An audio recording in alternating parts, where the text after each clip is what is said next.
एक सपने की चिंगारी राजस्थान के थार रेगिस्तान के किनारे बसे एक छोटे से गांव सुनहरा में, जहां रेत के टीलों पर सूरज की किरणें सुनहरी चमक बिखेरती थीं।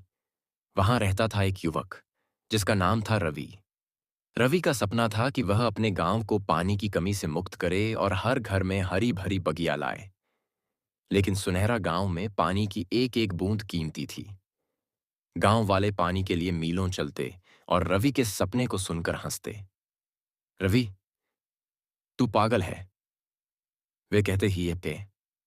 यह रेगिस्तान है, यहां हरियाली सिर्फ सपनों में होती है। रवि के पिता भैरूलाल एक सख्त मिजाज के किसान थे। उनके लिए रवि का सपना समय की बर्बादी था। खेती कर, गांव की रीत निभा, वे ताने मारते। रवि की मां क्ष्मिका कायकी चुपके चुपके उसका हौसला बढ़ाती। वह रात को रवि को पुराने अखबार और किताबें लाकर देती, जिनमें पानी बचाने और खेती के नए तरीकों की बातें होती थीं। रवि मिट्टी के दिए की रोशनी में रात रात भर पड़ता और रेत में छोटे छोटे मॉडल बनाकर पानी रोकने के तरीके आजमाता। लेकिन जब रवि 17 साल का हुआ तो गांव में सूखा पड़ गया। कुएं सूख गए, खेत बंजर हो गए। गांव वालों ने रवि को ताने मारे, तेरे सपने अब क्या करेंगे, यह रेगिस्तान सब कुछ निगल लेगा।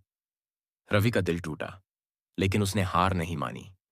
उसने ठान लिया कि वह अपने गांव को रेगिस्तान की मार से बचाए। रेत का सामना एक रात, जब गांव सो रहा था, रवि ने अपने छोटे से झोले में कुछ कपड़े, एक पानी की बोतल और अपनी पुरानी डायरी डाली, जिसमें उसने अपने आइडियाज लिखे थे। वह गांव छोड़कर पास के शहर जोधपुर चला गया।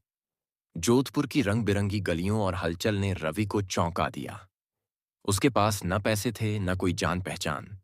पहले कुछ दिन उसने मजदूरी की, निर्माण स्थलों पर ईंटें ढोईं, चाय की दुकानों पर बर्तन साफ किए। रात को वह फुटपाथ पर सोता, लेकिन हर रात अपनी डायरी खोलकर अपने सपने को याद करता। एक दिन रवि को एक बगीचे में माली की नौकरी मिली। वहां का मालिक गोपाल काका एक बुजुर्ग और दयालु व्यक्ति थे। उन्होंने रवि की मेहनत और उसकी आंखों में चमक देखी। रवि ने गोपाल काका को अपने आइडियाज बताए, रेगिस्तान में पानी बचाने के लिए छोटे छोटे तालाब और ड्रिप इरिगेशन की तकनीक। गोपाल काका ने हंसकर कहा, लड़के, तेरा जुनून मुझे पसंद है, चल मैं तुझे एक मौका देता हूं। उन्होंने रवि को अपने बगीचे में प्रयोग करने की इजाजत दी। रवि ने दिन रात मेहनत की। उसने पुराने टायरों और मिट्टी से छोटे छोटे तालाब बनाए, जो बारिश का पानी रोकते थे। उसने ड्रिप इरिगेशन का सस्ता मॉडल बनाया, जो पौधों को कम पानी में जिंदा रखता था। गोपाल काका ने रवि के काम को देखकर उसे एक स्थानीय कृषि मेला में हिस्सा लेने के लिए प्रोत्साहित किया।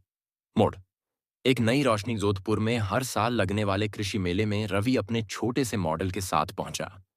मेला बड़ों बड़े किसानों और वैज्ञानिकों से भरा था। रवि का स्टॉल सादा था, कुछ मिट्टी के मॉडल, पुराने टायर और उसकी डायरी। लोग हंसते हुए निकल जाते, यह गांव का लड़का क्या करेगा। लेकिन जब रवि ने अपना मॉडल दिखाया और बताया कि कैसे वह रेगिस्तान में पानी बचा सकता है, तो एक वैज्ञानिक, डॉक्टर सूरज मेहता, रुक गए। रवि ने जोश के साथ कहा, साहब, मेरा गांव पानी के लिए तरस रहा है। ये तालाब और ड्रिप सिस्टम हर घर में हरियाली ला सकते हैं। डॉर्सा मेहता ने उसका मॉडल देखा और उसकी सादगी से प्रभावित हुए। उन्होंने रवि को एक राष्ट्रीय पर्यावरण प्रतियोगिता में हिस्सा लेने का मौका दिया। रवि के पास दिल्ली जाने के पैसे नहीं थे, लेकिन गोपाल काका ने अपनी जमा पूंजी से उसका टिकट कटवाया और कहा, जा बेटा, अपने गांव का नाम रोशन कर। सपनों की जीत दिल्ली के मंच पर रवि थोड़ा डरा हुआ था। वहां बड़े बड़े शहरों के लोग थे, जिनके पास चमकदार प्रेजेंटेशन और महंगे मॉडल थे। रवि ने अपने सादे कपड़ों में मंच पर कदम रखा और अपनी कहानी सुनाई। मैं एक रेगिस्तानी गांव से हूं, जहां पानी एक सपना है, लेकिन मैंने सीखा कि सपनों को सच करने के लिए पैसों से ज्यादा हिम्मत चाहिए। उसने अपने मॉडल को दिखाया और बताया कि कैसे कम लागत में रेगिस्तान में खेती और हरियाली लाई जा सकती है। जजों ने उसकी मेहनत और जुनून को देखा और उसे पहला पुरस्कार दिया। पुरस्कार के साथ उसे एक छोटा सा फंड भी मिला, जिससे रवि ने अपने गांव में वापस लौटकर एक हरित सुनहरा प्रोजेक्ट शुरू किया। उसने गांव में छोटे छोटे तालाब बनाए, ड्रिप इरिगेशन सिस्टम लगाए और गांव वालों को सिखाया कि कैसे कम पानी में खेती की जा सकती है। गांव का नया चेहरा 5 साल बाद सुनहरा गांव बदल गया। जहां पहले रेत के सिवा कुछ नहीं था, वहां अब छोटी छोटी बगियाएं थीं।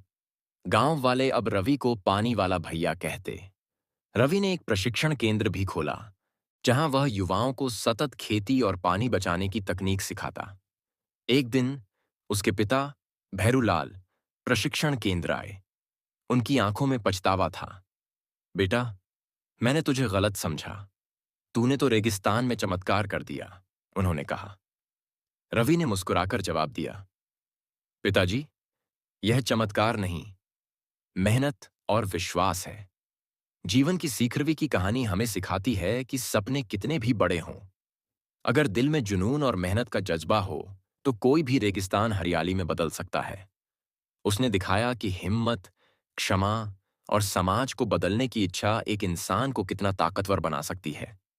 रवि ने न केवल अपने गांव को बदला, बल्कि सैकड़ों लोगों को प्रेरित किया कि वे अपने सपनों को हकीकत बनाएं। मोरल: अगर दिल में सच्ची लगन हो और मेहनत का इरादा, तो कोई भी सपना हकीकत में बदल सकता है।